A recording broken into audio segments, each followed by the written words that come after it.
to connect with the theme of one and the many. How can there be one energy in this existence and there be so many ways of existence and apparent conflict and inability to agree upon a common source and a common destination? This seems very pressing. At the moment, there is so much news about the discord in the world, but of course there is far more concord in the world than there is discord. But the news media outlets, as we all know, thrive on the discord and pay lip service to the concord. The fact that there is one life is mentioned extensively in all of the world's religious traditions, whether it's the Bhagavad Gita or the Quran or Jesus Christ when he replied to the people who were telling him he was very good, and he said, "Why do you call me good? There is only one good." So all of the messages and all of the messengers point to the singularity of source and try as hard as they can to be the signpost pointing towards the singularity.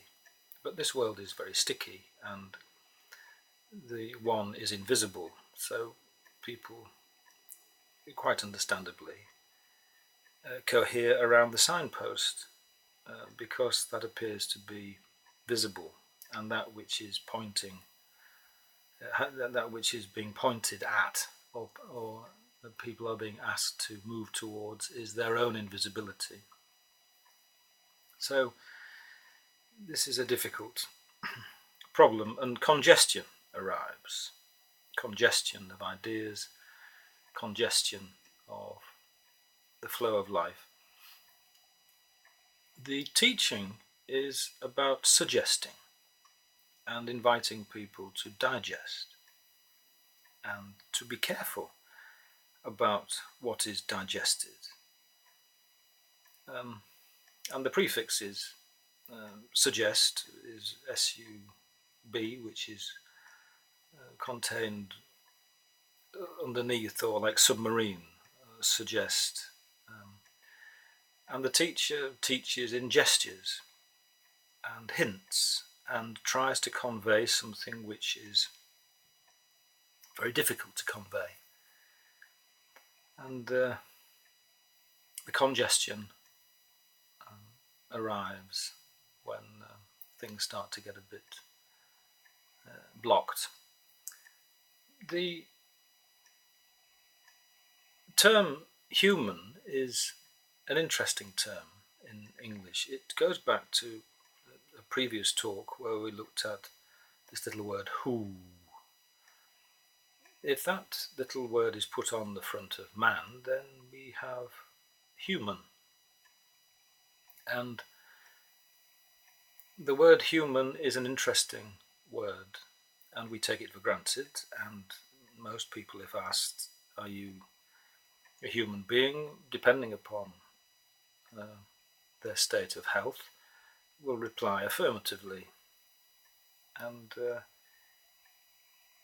don't really understand how that can be questioned, because we're conditioned to be part of the human race, the human species.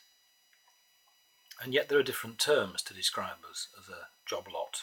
We are mankind, we are men and women, of course, and we are also humankind.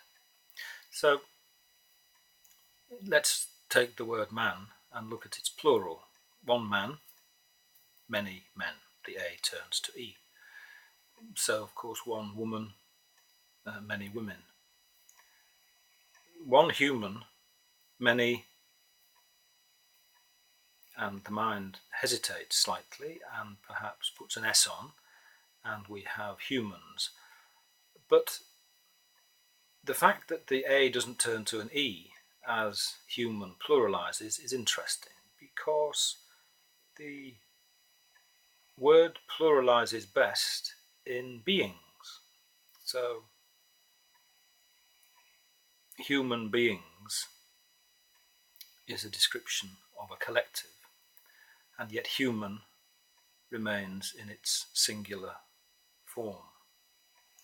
So if one puts capital T, capital H on the human, then we have an interesting possibility and a suggestion for you to digest and hopefully get rid of congestion in your existence.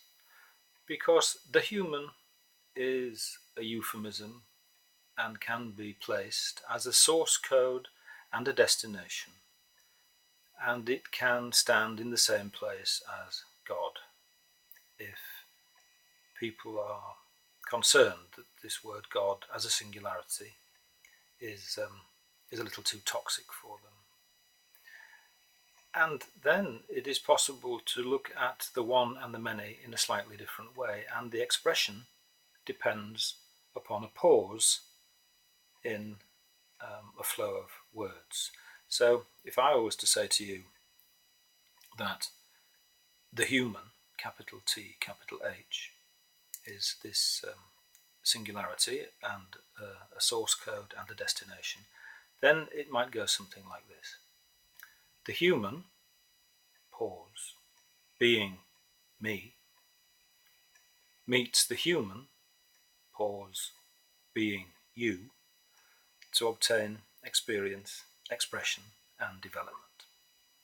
So there we have a differentiation of the singularity in beings. And the word being is a doing expression. So the verb talk goes into talking as I'm doing the verb. The verb be in Arabic is kun, fayakun, be and it is. The verb be turns into being by the verb being done. And if two people or two loci of expression hear that which I've just said, the human being me meets the human being you, then the verb be comes from that singularity of the human. And the only differentiation between you and me is the ing of doing the verb. And this expression or way of looking at the one and the many effectively takes the multiplicity momentarily out of its differentiation, back to source, and then returns it to differentiation in order that there can be a freeing of the congestion. And the digestion, the interaction of energy, the suggestions of life can be approached with more courage, and the expressions of the one in itself, for itself, by itself, in materiality and back to itself, can be perhaps better understood by the individuations of that singularity, who are always never other than, but always other than in this place. So why all of the friction? Why all of the difficulty? Why all of the hysteria around the news? Why all of the urgency around this time as the one and the many appear to be brought into conflict? It's always been the same. History has rose-coloured glasses, pardon me, but there has always been this urgency, and this interaction has always been difficult as the invisible meets the visible. Even what we know of history, as it's written by the victors, portrays this emergency of interaction, which somehow seems to favour the discord and misses the point of all of the concord that has always been here, which far, far outweighs always the discord. Matters are like they are because we are like we are. And as the verbs decline from the one into the many and back again, you does not change. You is the same in the singular as it is in the plural. So within the word beauty, B-A-U-2-Y, why are things like they are? Because you are like you are. If you change, the world changes. And this has been said in the Quran, Allah will not change creation until the people change themselves. And this is an attempt within that monologue to place this interaction into its wholeness. It is not to limit the one or to blame the one or to be hypnotized by the discord and to fall into the disarray of accusing. The physics of creation are suggested, and we wrestle with those appearances and try to form an understanding of who we are and how we are. But the one and the many are always together. The opposites are always working together, whatever the appearance. And if one truly knew that death is not an end, then some of the terror and the fear goes away. But perhaps we'll talk about that in another talk. My little wristband has told me that that's enough for this. So I don't know how this is going to turn out. Perhaps if I did have any thoughts about what I was going to say, it was completely different to what actually ended up coming out. So that's always interesting. And so thank you for listening, and we'll meet again soon.